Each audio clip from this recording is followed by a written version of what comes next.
But I do want to talk actually about a DC movie that you saw recently, and that was Black Adam. So what did you think? It is an enjoyably goofy, unapologetically silly, and gleefully violent in a kid-friendly PG-13 way.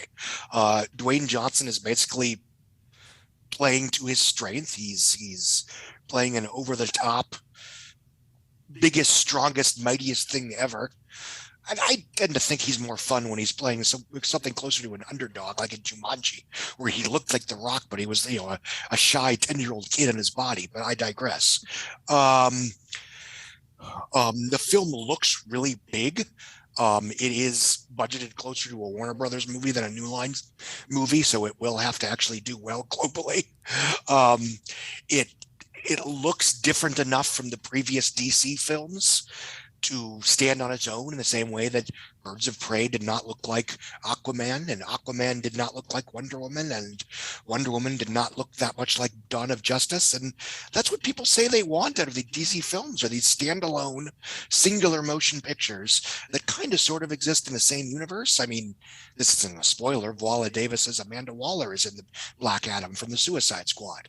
That's in the trailer. That's not a spoiler.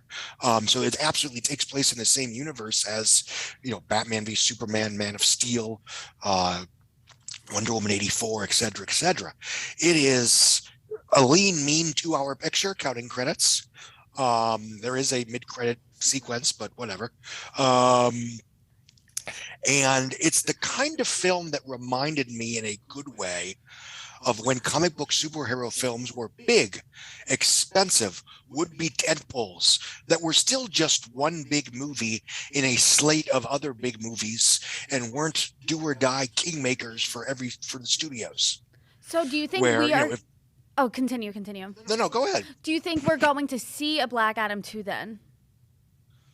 I don't know. I mean, I'd like to, it depends on how well it does. I mean, that's the number one question. I would surmise that the reviews will be decent because it's fun. And I think my kids are going to, I'm going to take them. The screening was 10 in the morning, so I couldn't take my kids, but I am going to take my children next Saturday. I think we're doing the Woodland Hills IMAX or Dolby, whichever time's easier. And I think they're going to enjoy it because it's goofy, it's colorful, it's funny. There's lots of fun supporting beats for the Justice Society characters, played by the likes of Noah Centineo and Pierce Brosnan, and Aldous Hodge as Hawkman makes an impression.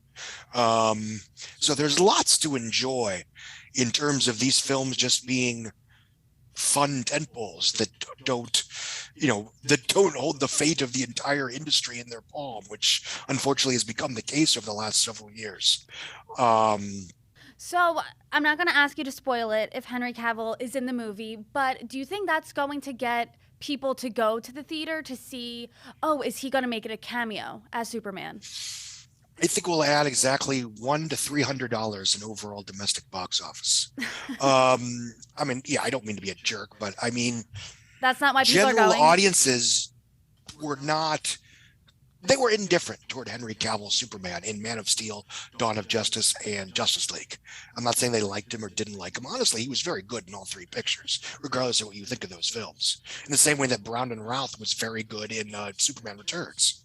Um, but this isn't a case of, Hugh Jackman coming back as Wolverine, or, he did not create the cinematic bond, if you will, compared to, say, Chris Hemsworth's Thor, or Chris Evans Captain America, or obviously Chadwick Boseman's T'Challa, or for that matter, Jason Momoa's Aquaman or Gal Gadot's Wonder Woman. He was just some guy that played Superman in this version.